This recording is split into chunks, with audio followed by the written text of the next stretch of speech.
It's Friday afternoon, and yes, we do have some breaking news for you. It's quite an important case that has come out of Australia, and it involves the transgender issue, and that is, let me just show you from the Australian newspaper.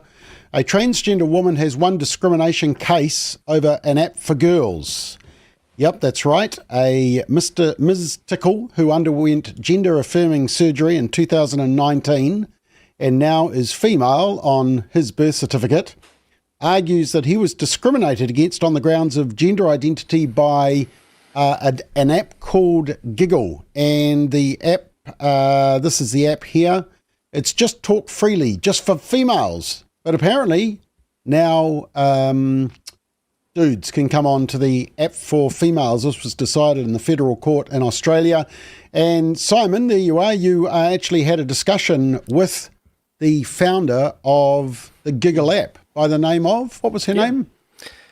So Sel Grove is her name. Amazing woman, very entrepreneurial, amazing background actually, and no lightweight. She's going to keep fighting this decision, which of course we need to tease out so people can understand what's happened. Okay, so the first thing that the judge found was that sex is changeable. Apparently that's coming direct from the court. Sex is changeable.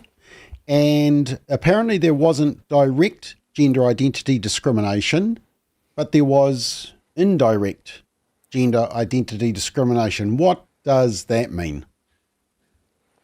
So look, really important. I'm not a lawyer and I haven't read the full judgment, but what I've gleaned is, in effect, because the app's users or moderators looked at the person, in this case Roxanne Tickle, and looked at them and went, actually, you're not a woman, they've indirectly discriminated based on just, if you will, a simple visual assessment. So it's indirect. That's what they're arguing there. And you know what? It's not an unreasonable outcome. I don't agree with it. I think it's still silly, our ability to interpret innate sex characteristics as part of being human. But it's not an irrational position is what I'm trying to say, but it's not the right one either. So that's what they mean by indirect. They haven't gone out going, we don't like you, we're not going to let you in. They've just said, hey, we've looked at an image and decided you're a man, which of course is correct, but that's not where the overall judgment's gone. Okay, now she was originally the transgender woman, so he was initially accepted into the app and submitted a selfie, and then was blocked when obviously Sal Grover realised that, no, this was actually a dude, not a biological female. Apparently it's the first time a case alleging gender identity discrimination has been heard by the federal court since the change to the law in 2013. So it's taken 11 years for a case like this to come out, which is, 13 years. I thought there would have been court cases before this. Maybe people have just rolled over. I know there's a whole lot of cases, possibly some cases in the disputes tribunal, and I actually know there's one in New Zealand at the moment involving corrections where a staff member was misgendered and dead named, and that case is happening as we speak. So this is probably going to be more of the same. This won't be the last case, but it does set a disturbing precedent, doesn't it? Oh, absolutely. I mean, look, at the heart of this, and you've heard me talk about it before, Bob, is belief versus reality. Are there real sex characteristics out there? And our answer is yes, there is. Same as Sal Grover and many, many others. There are male and there are female. And even if you want to get into the intersex element, that is still, if you will, a working of those two binary categories. Or are you in the side of the Roxanne Tickles of the world, which really just comes down to what you believe? And unfortunately, the Australian courts in this case have said, really, there is no such thing as a woman. If you really want to cut to the chase, they've said there is no such thing as woman or female. It really is just up to each individual to decide what they are, and no one's allowed to use any judgment around that. And, particularly for women, but not exclusively, but particularly for women following this and listening to us at the moment, your woman's spaces, all of that, everything that, has been, if you will, sex discriminated, in Australia in particular, is gone. Schools, separate spaces, safe spaces, awards, sports, because anyone can just decide they are you, and it's nuts. But really important, Sel knew she'd lose this. She suspected the way that the law was drafted. Ironically, the Sex Discrimination Act of Australia doesn't protect sex discrimination. It now preferences gender. But she expected to lose, and she will appeal. Yeah. Okay. Now, I was going to ask you about that, because you actually did a 50-minute interview, which is actually available on our website, with the woman concerned, who has now lost this case, and she has to pay a $10,000 fine to the dude, now woman, and she also has to pay his legal costs. So, wow, that could be in the 100,000 for a case like this, couldn't it? Yeah. Yes is the short answer. Plus, she's already had to raise about $500,000 US, so that's probably about 6 billion New Zealand. No, sorry, jokes aside.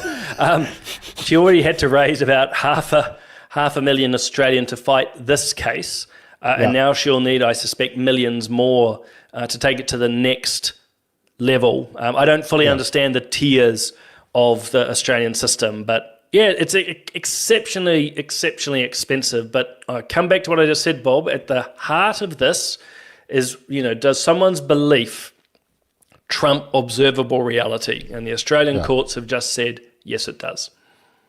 Okay, now this is actually, just before we finish up, this is actually very relevant to New Zealand, because the Law Commission are, right as we speak, calling for submissions on this whole area of protection for transgender, and should a person have special protection, especially when they want to identify as the opposite sex. So, wow, this Australian case, I know the Law Commission were already looking at cases in Canada and the UK.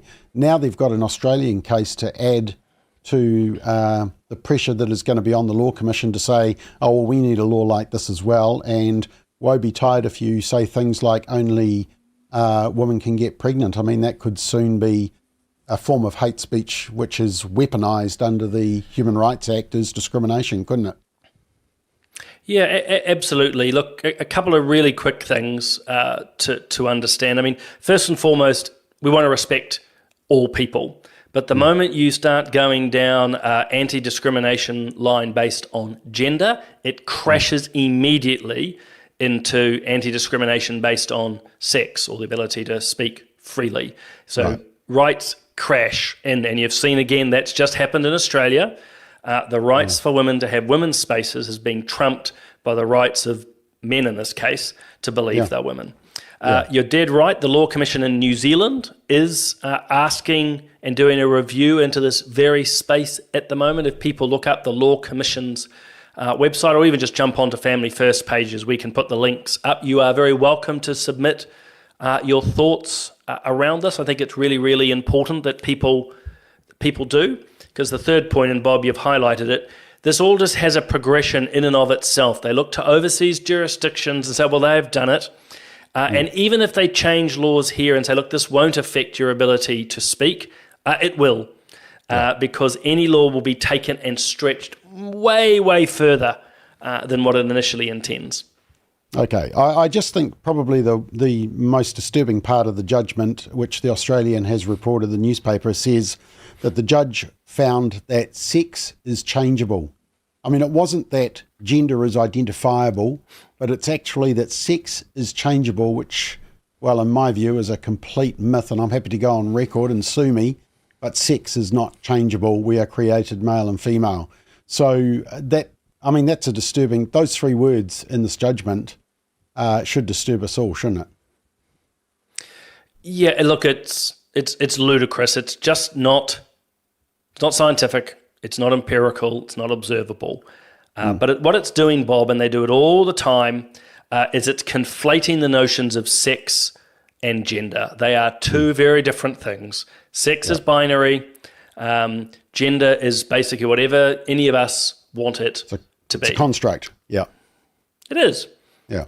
Reality versus belief. And again, coming back to the case we're discussing, belief has trumped reality. And as I said right at the start, Bob, women in particular But any New Zealander should be very concerned by this, because really it means that a lot of the norms you've been used to will become challenged. All right, let's leave it there. There'll be some more analysis, and we may touch on this on Straight Talk on Monday night. But thank you for coming on at short notice, Simon. Something we want to do a bit more is respond to some of these big issues as they, when they're released, so that we can get some commentary. And we look forward to seeing some of your comments on our Facebook and YouTube as well. So join in there. Thank you, Simon. Have a great weekend. We'll see you on Monday night for Straight Talk. Looking forward to it. Thanks very much, Bob. And thanks for catching me out just wearing a T-shirt rather than a shirt on a Friday afternoon. Well, that's the same with me as well. Thanks for joining us on Breaking News. We will see you. Have a great weekend.